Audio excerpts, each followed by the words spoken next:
I love flowers. I'd love to have the whole place swimming in roses. God of heaven, there's nothing like nature, the wild mountains, then the sea and the waves rushing, then the beautiful country with fields of oats and wheat and all kinds of things, and all the fine cattle going about that would do your heart good to see rivers and lakes and flowers, all sorts of shapes and smells and colors springing up, even out of the ditches, primroses and violets, nature it is.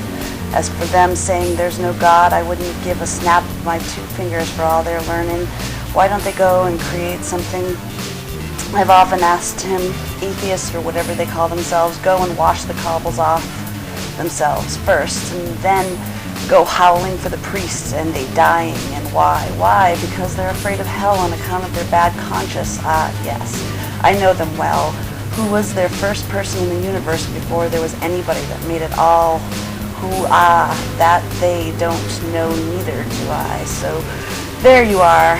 They might as well try to stop the sun from rising tomorrow. The sun shines for you, he said the day we were lying among the rhododendrons on Howth Head in the gray tweed suit and the straw hat, the day I got him to propose to me. Yes, first I gave him the bit of seed cake out of my mouth, and it was leap year, like now. Yes, 16 years ago, my God, after that long kiss I near lost my breath. Yes, he said, was a flower of the mountain. Yes, so we are flowers, all a woman's body.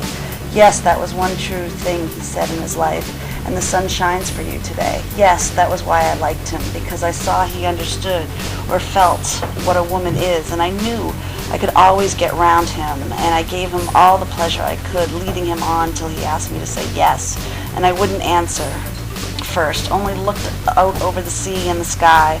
I was thinking of so many things he didn't know of, Mulvey and Mr. Stanhope and Hester and Father and old Captain Groves, and the sailors playing all birds flying, and I say stoop and washing up dishes, they called it, on the pier, and the sentry in front of the governor's house with the thing round his white helmet, poor devil, half roasted, and the Spanish girls laughing in their shawls and their tall combs, and the auctions in the morning, and the Greeks and the Jews and the Arabs, and the devil knows who else from all ends of Europe and Duke Street, and the fowl market all clucking outside Larrabee Sharon's, and the poor donkeys slipping half asleep, and the vague fellows in the cloaks asleep in the shade on the steps, and the big wheels of the carts of the bulls, and the castle, and the old castle, thousands of years old.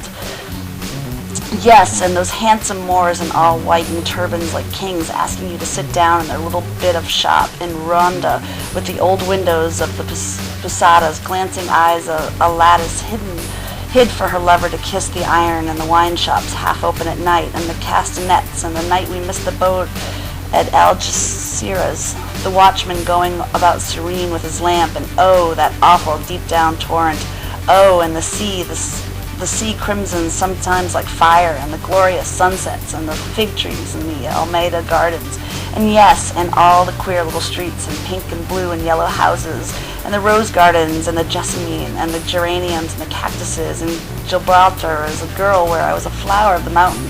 Yes, when I put the rose in my hair like the Andalusian girls used, or shall I wear a red?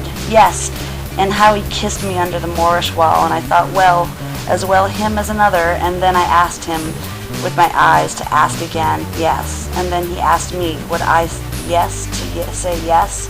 My mountain flower and my first, I put my arms around him, yes, and drew him down, Joe me, so he could feel my breasts all perfume, and yes, his heart was going like mad, and yes, I said, yes, I will, yes. Cut.